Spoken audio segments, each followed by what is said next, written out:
Okay folks, in this video we're going to take a look at analyzing log plots.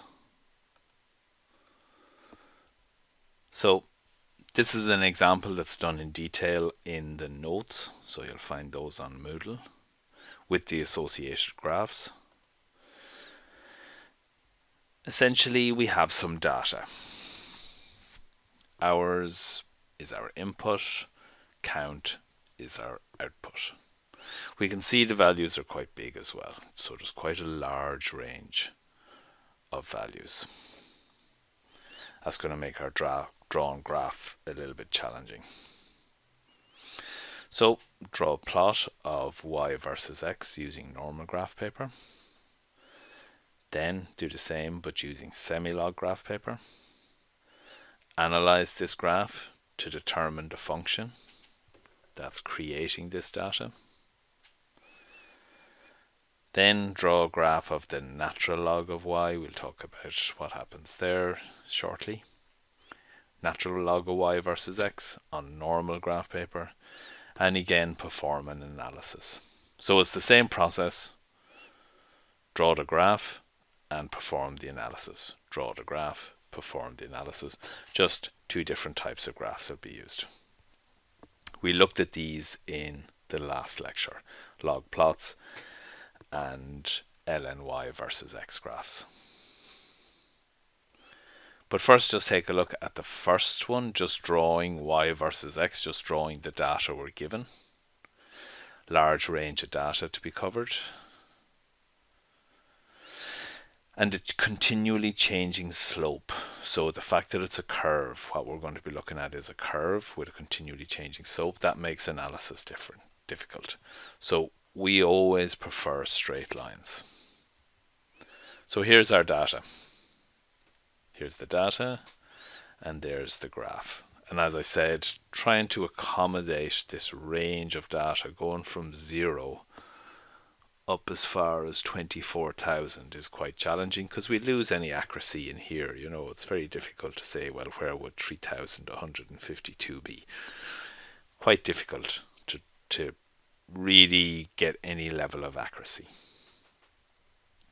And as I said, the fact that the slope is always changing everywhere we go on the curve, the rate of change is different. The slope is continually changing. So that makes analysis more challenging as well. Here though, we plot the data on semi-log paper. So same data, we don't do anything to it, we just plot it then on semi-log paper.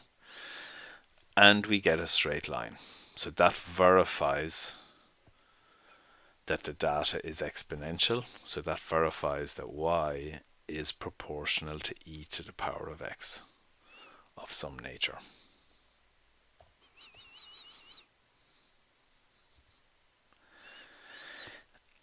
And again, just this thing about when you're drawing your graph, make sure you choose the number of cycles. So you need to determine how many cycles you'll need. The data will tell you that.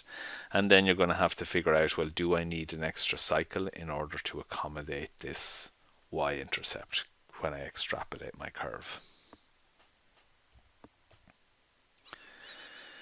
So here's the data presented on semi-log paper, and we can see it produces a perfect straight line. So I kind of arranged that nearly all data elements are on the line.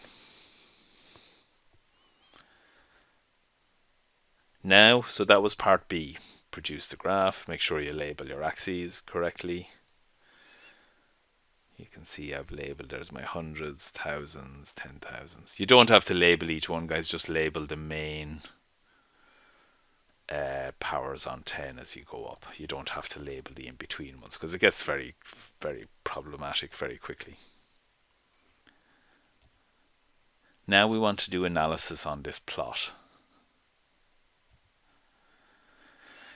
So we're going to try and find this equation. So we need to first of all find A and then find B. How we find A, guys, is we feed in the y-intercept. Where is x equal to 0? The y-intercept will actually be A. Then guys, we feed another point in, pick any other point, we feed this in, and from that then we can calculate B. B is essentially the slope. So here's our data presented on the graph. First thing we want to calculate is this: where does it cut the y-axis? Identify the y-intercept.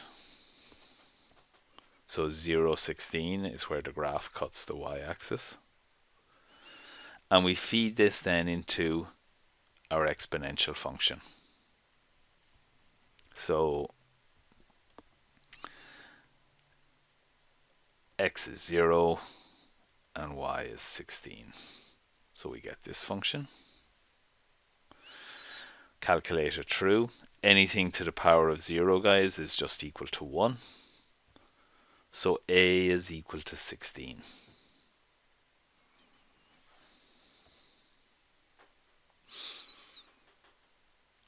Then, sorry, that should have come in at the end. Now we're going to pick a point on the line. Make sure you pick a point on the best fit line. So don't use the original table. I think this is from the original table as well. It's just the points align so well. But choose a point off of your best fit line. Any point, doesn't matter. And we feed this into the exponential function. But remember, we now know A as well. A is 16. We just do the bit of maths, divide both sides by 16, manipulate, raise both sides as a power. Sorry, get the natural log of both sides to kill the e. And then divide by 3. And now we know A. A was 16. B is 0.81. And now we can write the general equation, and that's it at the bottom. So there's the general equation that produces our data. So now, guys, we're essentially going to do the same thing, but using the other type of graph. So part D, what we're going to do now, here's our original data. What I'm going to do now, guys, is get the natural log of each of these values and write in a new line on my table, a new row. And that's it there. And now, on normal graph paper, these become my coordinates. 1, 3.64, 2, etc. I'm not going to do them all, but you get the general idea. So these guys become my coordinates, x and ln y, x, ln y. Remember though, each of these points is x and the natural log of y. We'll need this as we work our way through the analysis.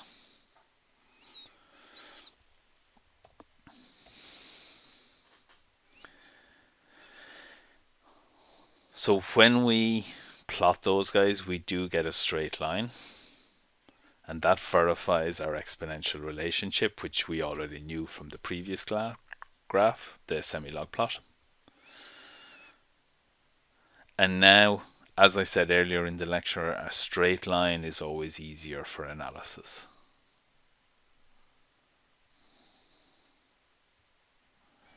So this is our curve, just with a bit more detail. Again, notice the axes are labeled lny, and hours, probably have t in there, or sorry, not hours, that should be, yeah, it is time, and count, maybe ln of count would also be appropriate. So if we're calling it time, it should be the ln of count, or else the ln of y versus x. I wasn't very good myself there.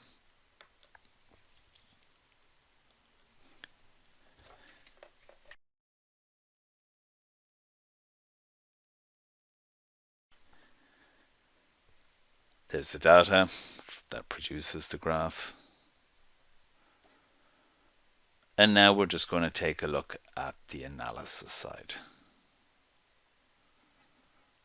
So first of all, though, we're going to have to work on this function. So you'd always have to show this bit of work as well, guys, because we're going to modify this equation to bring in natural logs into it. We're going to write the log version. This is an exponential equation, I think you'll agree. We've got an exponential term. We're going to simply convert it into the same equation, but using logs. So it requires a little bit of maths, but nothing you haven't seen many times before. So first thing we're going to do is get the natural log of both sides. So you'd always be able to expect it to kind of produce this in an exam situation or for your assignments. Get the natural log of both sides. Now here, guys, we've actually got two things being multiplied. A by B. So we're going to use the laws of logs. The log of A by B is equal to the log of A plus the log of B. Now, these guys will cancel each other out because they're inverse functions. So we're removing the base, so the bx just drops down. And this is now our modified equation. This is the logarithmic version of that equation there. And we're going to use this for our analysis.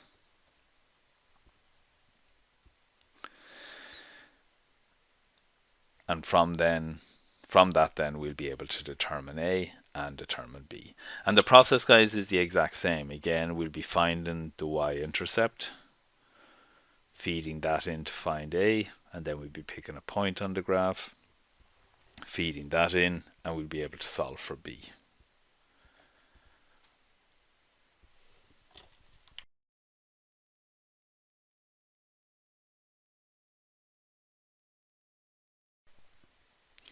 So like I said, we're going to use the y-intercept. Now again, guys, mine lines up perfectly with the table. I kind of made this graph perfect. In any of the examples you'll be doing, you'll have to decide where your best fit line lies best. So just, there's always going to be a bit of variance between students' work. That's exactly what I expect. So now we're going to use our modified exponential function. Really, I should call it the logarithmic function. It'd be a better word for it rather than, because it's not exponential, other than it's modified into a log term, a log function. So here, be careful, guys. We know x and we know the natural log of y. So these are the values we'll be feeding in. X by b is 0. The natural log of a is equal to 2.77. Raise both sides as a power on e just to get a on its own. We want to isolate a. And when you get your calculator, e to the power of 2.77 is, surprisingly enough, 16. So now we've worked out a, again using the different graph type. To find b, choose a point on the best fit line. Now remember, we've worked out a, so we're a bit better armed. We now know a. We also know an x value and we know an ln y value. So pick a point on your best fit line. Don't pick a point directly from the table. And we feed this into our modified exponential function. We know ln y, we know a, we know x, so we have enough information to solve for b.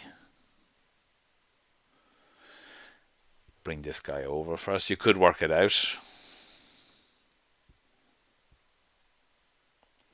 Then divide both sides by 3. Remember, guys, to put brackets around everything on the left. Oh, I've worked it out now. So 2.43 when we do the maths, 2.43 is 3b. And now we divide both sides by 3 and we get b is 0.81. Same as from the previous example.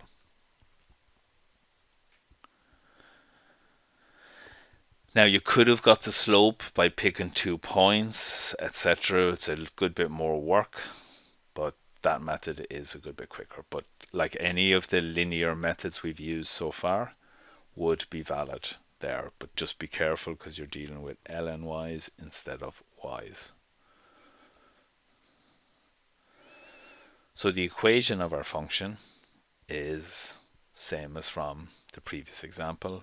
Y is equal to 16 by e to the power of 0.81x. We can just check. So what we're going to do is just feed in an x value, let x equal to 5. When we feed that into the formula, our derived function, we get y is equal to 918. And that's fairly close. So I think the graphed result was about 900. Again, it's quite hard to read these graphs accurately because of the compressed nature that semi-log plots bring. So that, guys, kind of brings us to the end. It's a bit quicker than I thought, but no, it's fine. I covered everything I want to cover.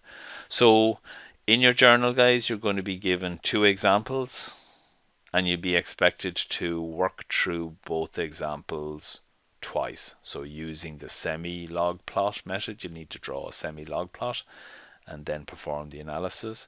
And then using the same data, you'll need to draw an lny versus x graph on normal graph paper, and again perform the analysis. And hopefully, as we saw in these examples, you should get fairly good correlation between both methods.